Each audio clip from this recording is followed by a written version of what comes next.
So a quick unboxing of the Foxwell NT630 Plus. I got this on Black Friday on sale. It was originally 140 bucks, got it for 111.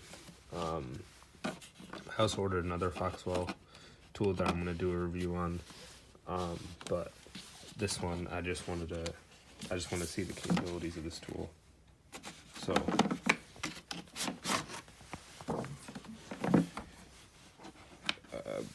comes in a nice little case.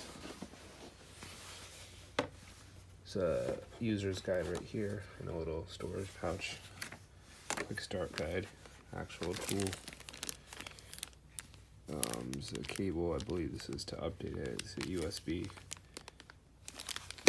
And then this plugs into the tool, into the OBD2 port in your vehicle. So, this is the actual tool. It is very light. It's handheld, but it's very light. It's not heavy, so I don't have to worry about like fatigue from holding it. And the case is very solid. Although it is molded plastic here, there's it don't appear to be any hinges or anything like that.